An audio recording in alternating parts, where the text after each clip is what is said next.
So ngayon nga po mga minamahal, nagkaroon na po ng aksyon, umaksyon na po ang Philippine National Police sa ginawang seryosong pagbabanta ni Vice President Sara Duterte dito sa ating presidente, sa unang ginang at dito kay House Speaker Martin Romualdez. Ang akala ata mga minamahal ni Sara Duterte, makakakuha siya ng simpatsya galing sa mamamayang Pilipino. Na talagang to the point na pag sinabi niyang, ay ako, gugurugurin nila ako. Ang akala niya mag-aaklas, mag-aal sa balusa yung mga Pilipino at ipagtatanggol siya. Ngayon ang nangyari, nabaliktad pa mismo yung kanilang drama. Kung kaya't nga, ibinalita ko sa inyo kanina, mga minamahal, na itong si Sara Duterte, nagbago ng kanyang statement. Na yung kanyang sinabi daw po, mga minamahal, is hindi daw po yun pagbabanta. Yun daw po ay action lamang dahil may concern din daw po siya sa kanyang buhay. Bigla niyang binago yung kanyang statement. Alright, mga minamahal, ang ating Philippine National Police po ay nagkaroon po ng pag-uutos. Oo, meron pong pag-uutos. Inatasan po ni PNP Chief Romel Marbil ang CIDG, mga minamahal, na dapat nagsagawa ng investigasyon patungkol nga po dito sa naturang issue dahil ang concern po sa health, sa life ng ating presidente ay mahalaga po yan, mga minamahal. So ngayon, ito yung balita. Unahin dapat yung safety ng ating presidente, di ba? At ng Malacanang. Alright, panoodin natin tong balitang to. Si Luisito Santos ng Super Radio DZWB. Dapat. Totoo. Maraming salamat sa iyo, Luisito Santos. Isa pang report. But may... Pangulong Bongbong Marcos. Detalye ng balitang yan mula naman kay Luisito Santos LA. Itunuturing ng Philippine National Police o PNP na seryoso ang anumang banta sa kaligtasan at seguridad ng Pangulo kaya hindi ng lahat ng mga public officials sa bansa. Tugon ito ng PNP. Yan ay kasunod na pahayag ni Vice President Sara Duterte kaugnay sa pagkuha nito ng assassin upang ipapatay si Pangulong Bongbong Marcos sa oras na may pumatay umano sa kanya. Kaugnay nito ay inatasan na rin ni PNP Chief Police General Romel Marbil ang Criminal Investigation and Detention Group o CIDG na magsagawa ng agarang investigasyon sa naturang issue. Ang kaligtasan naman ng Pangulo ay tinuturing na national concern at ang anumang direkta o hindi direktahang banta sa buhay nito ay dapat na agarang tugunan. Samantala, tiniyak naman ng PNP sa publiko na ang kaligtasan ng lahat ng mga concerned na individual at kanilang ipatutupad ang lahat ng mga legal na aksyon na naaayon sa ating batas. Ako, si Luisito Santos. Yan po yung balita, mga minamahal. So tama po itong ginawa ni PNP Chief Romel Marbil na inatasan yung CIDG. So sino ba yung CIDG? Si De La Torre. So dapat talaga magsagawa ng investigation, mga minamahal. Lalo pat, yung background ng pamilyang to. Meron itong di umano'y private army. So this is a serious threat. Mga minamahal, sino yung hindi matatakot? Lalo pat meron silang tinatawag na DDS squad.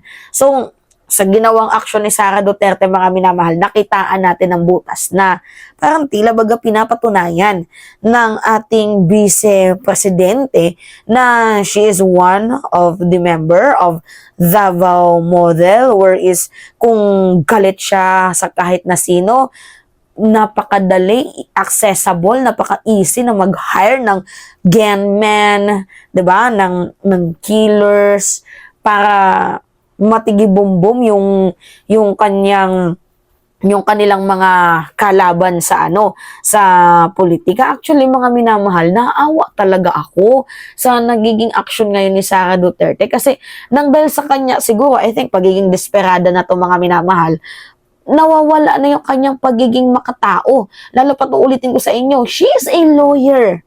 She know the rules, she know the codes, she know the rule of law and due process. pinagbantaan ka, pwede mo namang kasuhan pabalik. 'Di ba? Yun yung tama at proper way. Hindi sa pamamagitan ng, oy, pag ako pinatais. Yun, according sa kanyang sources ni Sara Duterte, sabi niya, di ba, ewan natin kung totoo or baka gawa-gawa niya lang to, magaling kasi silang magdrama, di ba? Sabi niya, siya daw po ay pinagbabalakan na i-assassinate ng administrasyon. Kung kaya't pag siya daw po ay natigibumbum, meron na daw po siyang naka-hire na killers na kung saan hindi niya daw pinapatigil hanggat hindi daw mamamatay itong si First Lady, si PBBM, at itong si House Speaker Martin Romualdez. Paano mga minamahal? What if siya ay naaksidente? What if siya ay nagkasakit? At yun yung naging cause ng kanyang death? What if lang? So yung kanyang mga gunman ang isisisi sa ating presidente? Napaka-illegal naman po nun, mga minamahal. So, sa aking napapansin, yung ganitong aksyon ng ating vice-presidente, nakakaawa na, mga minamahal. Imagine na, sino yung magbabanta sa kanya? Meron siyang almost 300 security guard. Tinanggalan lang ng 75, di ba? Ang 433 bodyguards niya, naging 300 plus na lang. Di ba 433 yung security guard ni Sara Duterte? Tama ba? Security VP Sara. Search nga natin. Wait lang mga minamahal. Tama. 433 security escort.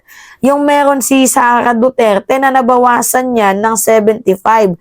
433 minus 75, 358. So, sinong putang ina yung magbabanta sa buhay mo? Napakadami mong security guard. Sino? 'Di ba? Nakakatawa mong isipin pero grabe yung hallucination, yung imaginary na mga chismosang nagchichismis sa kanya. Sino yung magbabanta sa iyo na in the first place, ikaw yung mayroong napakadaming security? Sino? VP, sino?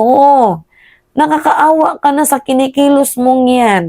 Nakakatawa ka ng tingnan. Parang nawawala ka na sa sarili mo or meron ka bang gustong patunayan or meron kayong gustong exploded na chika na gustong mapag-usapan. Napakasimple lang ng issue.